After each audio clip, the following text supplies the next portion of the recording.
Hi everyone, hope I find you well. In the last episode I showed you my control deck and how I'd fitted everything on there.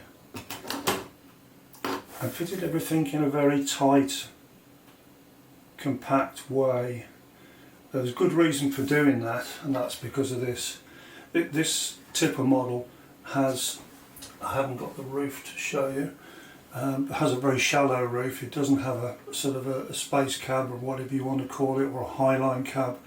It's a typical day cab. It's also a little bit narrower as well that way. So the amount of space that I've got inside here to fit all the electronics and a dash and everything else which I want to do is challenging, shall we say. And then into the mix we have to add the speaker, which is some 3 centimeters thick. Some of that will go through here. Normally if you've got a high cab here, the speaker will literally be completely above the cab line. In the case of this one, the speaker protrudes through about 1.5 centimeters. There's not a lot I can do about that. I could use a little shallow speaker, but the sound quality is poor and the power handling of them is typically only 2-3 watts, whereas the output of the beer is anything up to 10 to 15 watts, 20 watts peak output. So I think you'd blow a little speaker like that to bits. So I've no alternative to stick with the speaker in there. Obviously I purchased a pre-painted model for a change. I normally paint all my models, but I thought I'd try a pre-painted one this time. And I have to say I'm very impressed with the finish. I'm just looking on the camera, see if you can see that. Yeah, you can see the shine on that. It really is very nice. It didn't come with the black windows. I've done those using, I'll just show you if I can just find it. Here somewhere, just hold the line. Here we go. Yeah, this is a 0.7mm matte black ink pen, paint pen. It has a push down nib on it. That's full of liquid paint, and it covers well on this plastic and gives a nice matte black finish, typical of what you'd have with a window rubber. I'm not going to paint any more parts on this. I want to stick with the red. So that's that done. You can probably see my next section to do will be all of the mirrors. Before I get on to that, I'll just show you what I've been doing behind the scenes, which is building my cab. I'll try and turn that around so you can see it. I'll just have a quick look on the camera, see if that's showing up for you. There we go, you can just see that. It's a Carson driver. You'll notice I've had to cut the poor chap's legs off. I've also had to, on this occasion, remove some of the main struts here, but it doesn't alter the strength of them. They're not holding any weight, simply because, as I say, this is a smaller cab and things are so tight underneath here. The way I've tested that is by going ahead and building this into the cab and temporarily mounting it on here, and it does literally sit on top of the electronics like that. The way I've configured the wires, they just miss it. It's going to be something like that. You may have seen the wires hanging off here. The sign at the back you can buy online, the illuminated logo, which I quite like. And what I've done is best part of the day's job is carefully drilled out all of the panel, put opaque plastic behind it, made a case for LEDs, and I've fitted 3 white LEDs in there as well, which come through on these wires, which lights all the dash up clear white. The last time I did one of these I used red LEDs, and I was a little disappointed it wasn't as quite as bright as I would have liked it to be. It was okay, but it wasn't quite as bright. This time I've used 3 white LEDs and they are significantly brighter, but then I wanted that because within the beer software I can actually turn down the brightness. Obviously I can't turn up the brightness if you've used resistors to reduce the brightness in the first place. As far as the seats are concerned, I sprayed them black, and these are my own covers that I've made for the back. This is self-adhesive photo paper. I took templates of the seats. In Photoshop I added in the deck tan colour and a Mercedes-Benz logo, printed them, cut them out and fitted them, and stuck the Carson driver in. So there you are, that's my dash. Why is it a bit cut out there? Well, you know, I mentioned about that naughty old speaker. Well, the speaker does protrude through from the roof, and it goes something like that. So from the front you'll see a little bit of a sort of a black box up there, which isn't too obtrusive, but that's the best I can do to get the speaker in. So that's the dash, that's the cab. I'm not painting anymore. I've already fitted the stay on the back. I did that so that I could test out the stuff.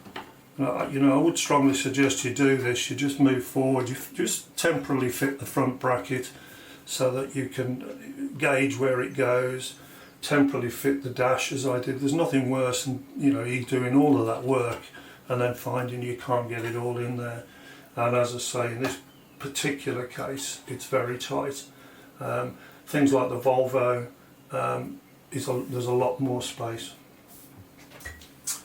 Okay, I think that covers off everything that I've done there. Excuse me a second, I'm just going to sip of my tea. On here, and I've got it just on a cloth so I don't scratch these plastic parts, are the two, let's just move this cab out right, the 2 mirror assemblies, and I've split them apart. There's a couple of door handles there as well, and I'm just going to put these together now. So we start with this part here. We'll put the bar on it. Notice the bar's got a crank in one end of it. If we look at the diagram, the crank goes at the bottom and it sits there. These little beggars go on here, like so, and then we use a trusty screwdriver to put in 4 screws.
Well, you join me back having completed both of these items. Tricky.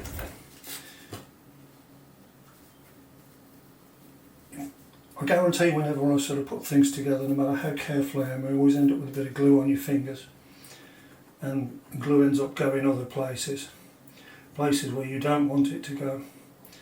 So I'm particularly careful about what glue I use, where, I mean, it's alright using a super glue to put things together, but that stuff's pretty harsh. If I were to get that on the paint, there is no way I'd rub it off. But if you use contact to clear, as I've done here, I've got a slight fingerprint on there of glue, and it's just gone completely off using an alcohol wipe. It just makes that little bit of difference. Another thing is that because I use contact to clear on here, it doesn't set for about 5 minutes or so. See, you've got plenty of time to move the parts to get them accurately where you want. Obviously, I'm sure you've done this, but obviously the super glue, it bonds. Well, this stuff actually gives you a couple of seconds, but it does bond pretty darn quick. So I certainly wouldn't have used it on these items here.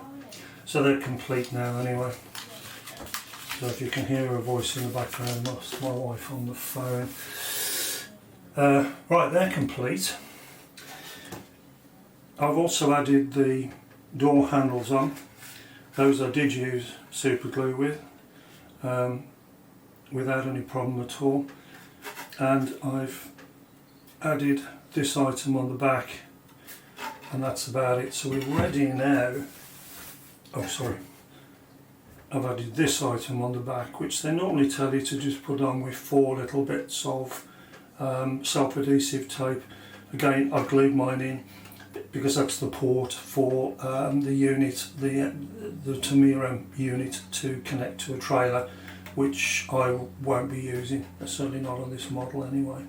So I've glued that in place. So the next thing we're going to do now then, we are going to fit the mirrors on the windows. I'm using a bit of an old cloth hanky on here because this stuff is so highly polished it scratches dead easy, and I don't want to scratch it because I think if you can keep your glass nice and clean, it makes such a difference to the model. I mean, these have been kept in the bag since I opened the kit.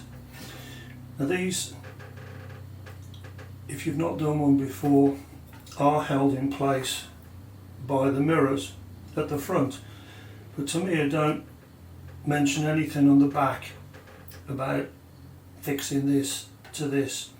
What I've found is that even with the screws done up, this window can move off there slightly.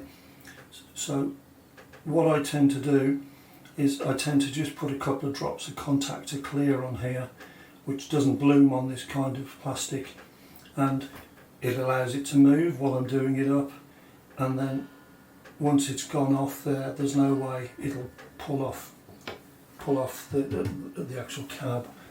So let's do those. All we need for that, believe it or not, is 4 MA4 screws. I'll just find box F. There we go. I just need another 4 of these little screws, which I'm going to get with a there's 1, 2, 3. There's 4. Those. They've got to have thread lock on the back of them. So I'll find my thread lock, and I'm just going to find a little tool that I use, a little 2mm tool here to put them on, because it's a little bit difficult inside the cab. This tool has had many a bit of thread lock inside it, which I'll leave there because it'll hold that nut for me quite nicely. Doesn't matter which side we start.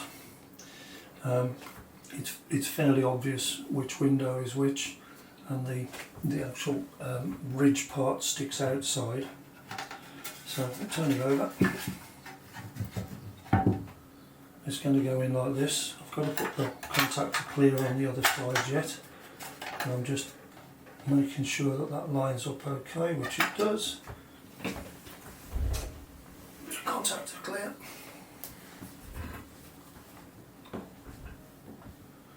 So I'm just going to put a drop on here on the edge.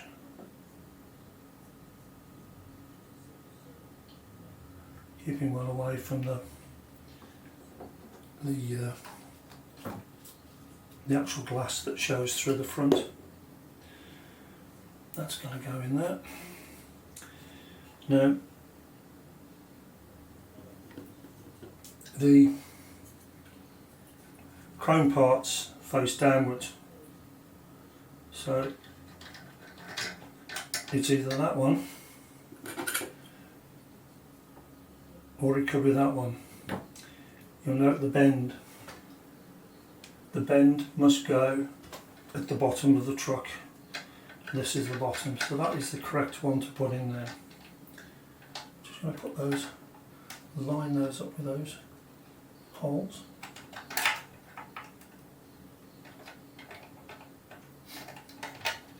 Like so. Contactor clear has just picked up on the other side of there now. And just get that to just stay there for a second. You can't see this, but I'm just going to put a screw on the back. I also need a little bit of thread lock on it. That's going to be difficult to do in there, so I'm just going to put it onto here this time. Come on. Just put a little bit inside the nut.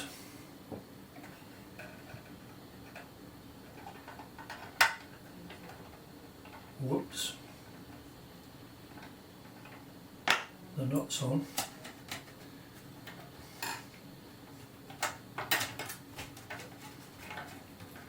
That's dropped off. Dropped off the screw. Come on. New piggy whip. That's got it. Just stay there for a minute, as you would like.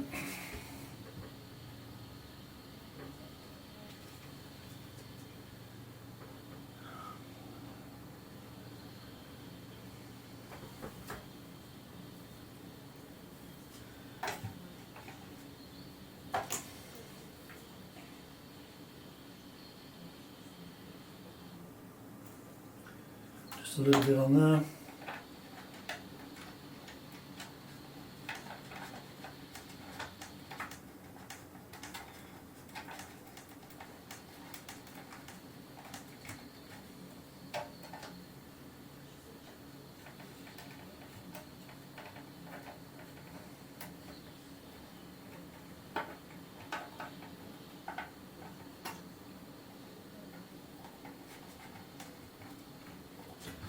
And that one tight on there.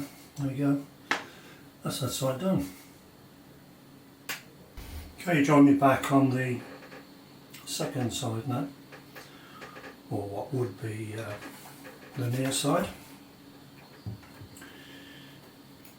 Again, we're just going to put a little bit of contactor clear just down that edge.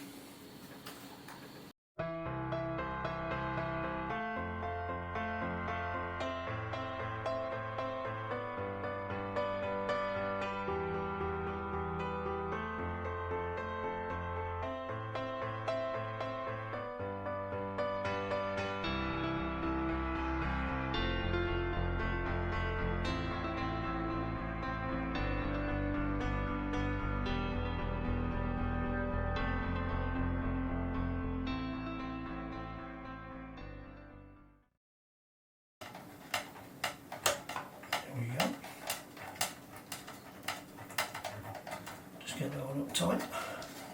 I need to be hand tight, bear in mind they've got thread lock on them. There we go.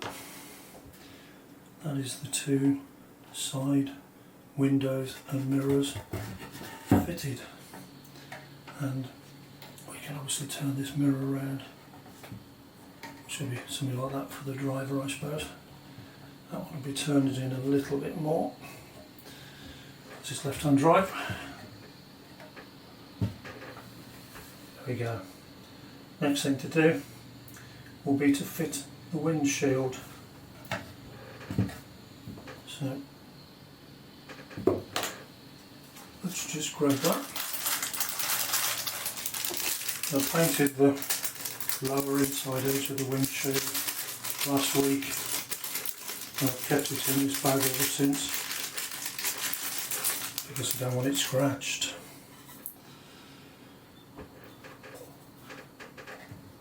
Now we can do this way, I believe.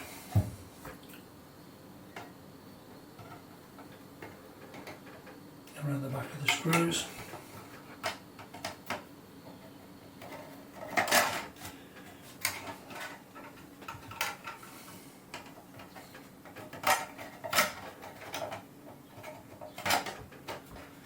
There we go.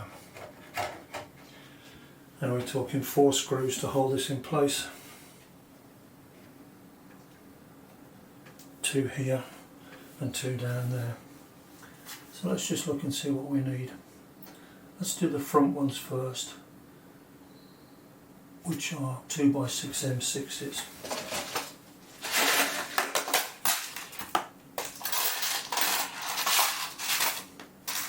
They don't pick up with a screwdriver, so there's no point in trying.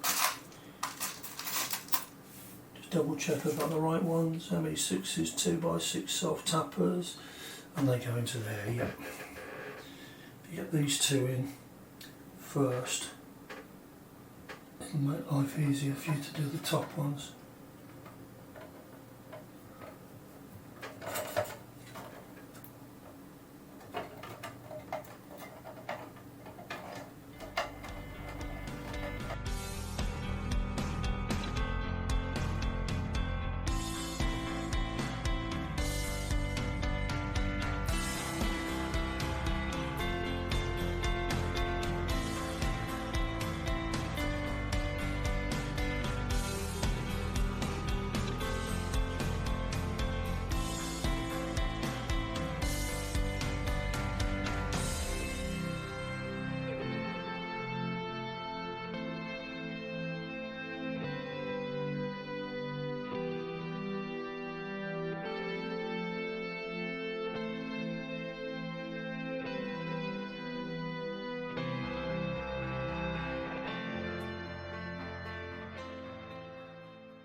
Well, you join me back having fitted another delicate part, which is the front visor here.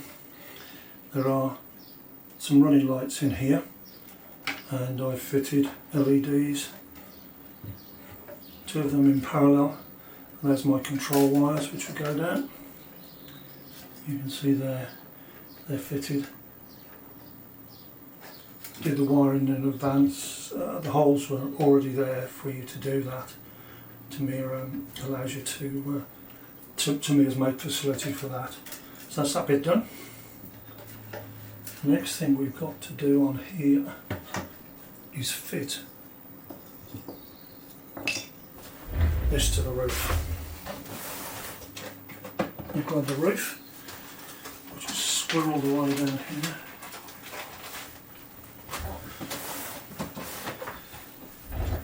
Now perhaps you can see how slim the profile is of this roof that goes on here. Normally the sort of the Highline models are about this thick, which would easily allow for the speaker to go in place. What I'm having to do is mount the speaker more or less with a magnet more or less against the roof. I've put those 2 soft pads in there so it doesn't cause any vibration at the back of the speaker. And the speaker itself will sit just down inside there. But I won't be attaching the roof just yet. I've got to fit this for a start off. First off, we need to put these 2 halves together.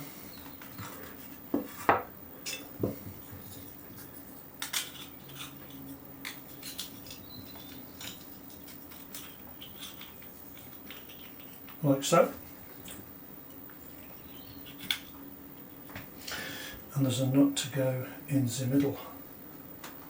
Which one does it go into? This piece. Forget to put that in and you won't be able to connect it on. Right, and the other piece should hold it in place.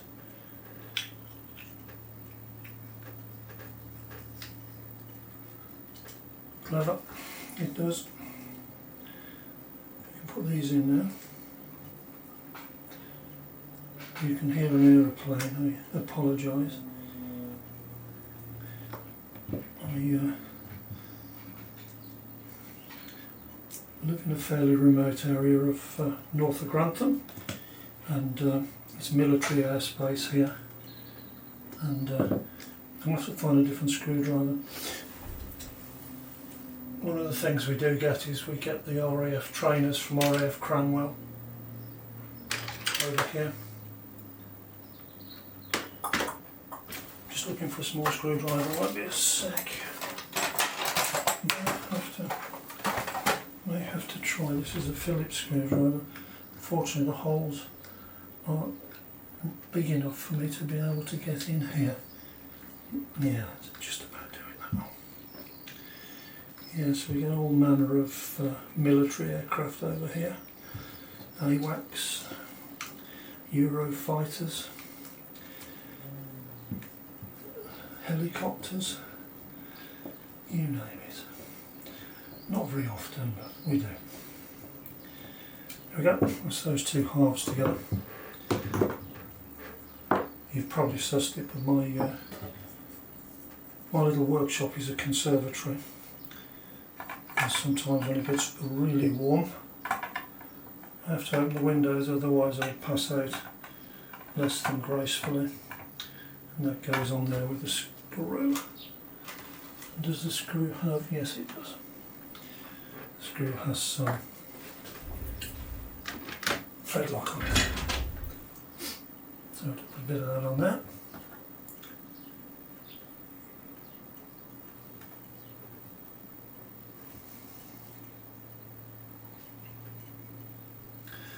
Not over the plastic, Colin, in case it leaks. Just a little bit on there.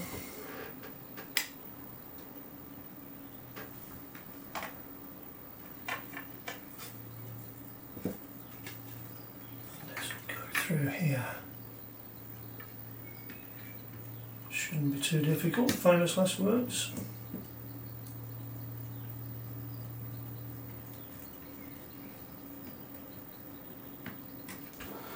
There we go.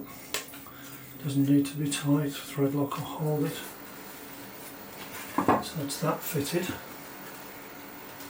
I'll just drop those wires through there for the moment so you can get an idea of what it's going to look like.